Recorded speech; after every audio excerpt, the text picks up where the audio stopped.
Apakah perumusan visi dan strategi sudah cukup untuk mendapatkan keunggulan kompetitif perusahaan? Tentu saja tidak.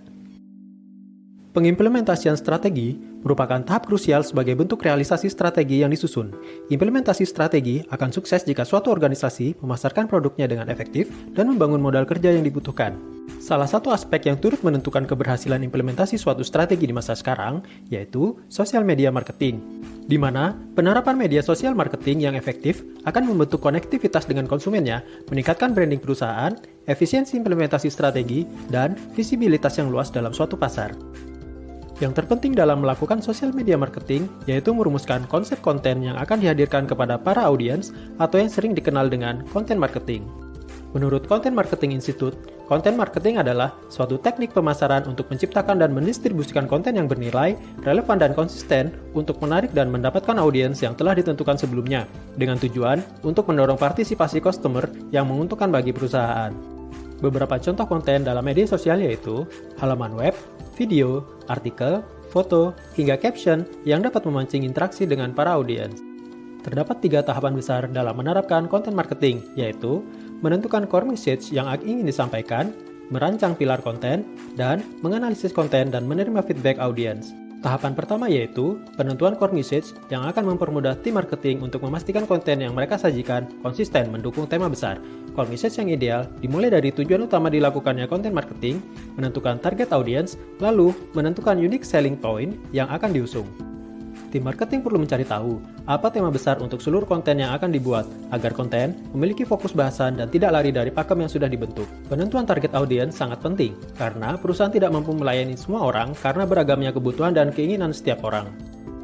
Unique selling point adalah faktor pembeda suatu produk yang tidak dimiliki oleh kompetitor, sehingga akan membuat produk kita lebih spesial dalam suatu pasar.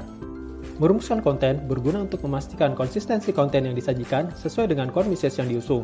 Ada 3 tahapan dalam melakukan perumusan konten, yaitu perumusan pilar konten, menurunkan pilar konten ke dalam daily konten, dengan memperhatikan penggunaan tone of voice yang sesuai dengan target audience. Merancang pilar konten berguna untuk menentukan kategori-kategori konten utama yang diuraikan dari core message yang telah ditentukan sebelumnya. Daily content merupakan penurunan dari pilar konten menjadi konten-konten apa saja yang dibutuhkan untuk diupload secara reguler. Yang perlu diperhatikan dalam merancang konten yaitu konsistensi penerapan tone of voice antar konten. Unsur yang perlu dipikirkan dalam menentukan tone of voice adalah topik yang akan dibahas, gaya bahasa, warna dan dialek, nada atau corak penyampaian konten, hingga sudut pandang yang dipilih. Perlu dianalisis tingkat kesuksesan konten yang telah kita buat dan luncurkan mencapai tujuan yang telah ditentukan. Beberapa hal yang perlu dianalisa dari suatu konten yaitu jumlah view, impression, sharing, subscribing, hingga profile visit laman utama sosial media perusahaan. Berikutnya yaitu mendengar dan merespon feedback audiens terhadap konten yang telah kita luncurkan. Yang perlu diantisipasi oleh tim marketing yaitu feedback yang bersifat pertanyaan atau keluhan produk, sehingga dalam respon feedback tersebut dibutuhkan komunikasi dengan divisi lain. Kali ini, kita akan mencoba membahas konten marketing yang diterapkan oleh Halodoc dalam implementasi strategi bisnisnya. Halodoc didirikan pada tahun 2016 di Jakarta oleh Jonathan Sudirta, yang dulunya seorang direktur salah satu jasa layanan kesehatan terkemuka di Indonesia. Orang dapat berbicara dengan dokter spesialis, membeli obat, serta melakukan pemeriksaan laboratorium melalui smartphone, kapan saja dan di mana saja. Tujuan Halodoc adalah simplifying healthcare, yaitu memudahkan akses kesehatan bagi seluruh masyarakat Indonesia. Halodoc telah membuka layanan aplikasi kesehatan dan obat online di 50 kota di Indonesia, mulai dari kota di Pulau Jawa hingga kota lainnya di Sumatera, Kalimantan, Sulawesi, dan Bali, dengan jumlah pengguna aktif sebanyak 7 juta orang lebih. Pertama, kita bahas core message yang diusung oleh Halodoc terlebih dahulu. Tujuan utama konten marketing Halodoc yaitu ingin meningkatkan brand awareness kepada masyarakat sebagai solusi masalah kesehatan yang lebih praktis dibanding jasa kesehatan konvensional Indonesia demi mendorong jumlah pemasangan aplikasi dan interaksi pengguna.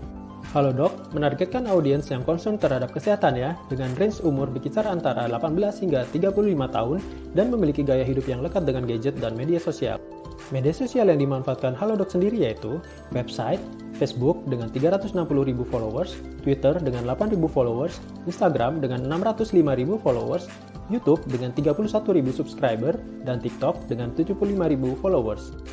Unique selling point Halodoc adalah simplifying healthcare, di mana Halodoc menyediakan akses kesehatan bagi seluruh masyarakat Indonesia menjadi lebih mudah dengan memanfaatkan kemajuan teknologi.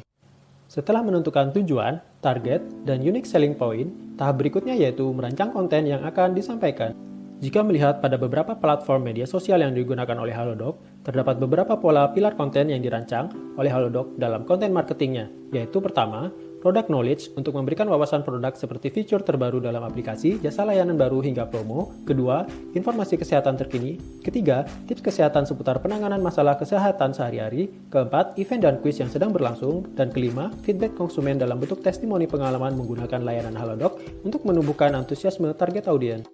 Penurunan pilar konten ke dalam daily content Halodoc dilakukan dengan cukup aktif dan selektif terhadap beberapa jenis platform, yaitu website, Instagram, Facebook, Twitter, YouTube, dan TikTok.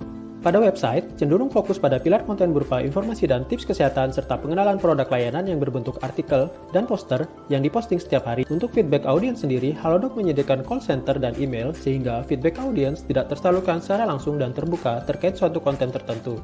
Pada Instagram, pilar konten berupa informasi dan tips kesehatan sangat dominan, diturunkan ke dalam daily content, yang kemudian dipadukan dengan product knowledge dan event tanpa menurunkan feedback konsumen, dengan bentuk konten yang bervariatif mulai dari poster, artikel singkat, dan video, di mana dalam satu hari dapat diposting beberapa konten sekaligus.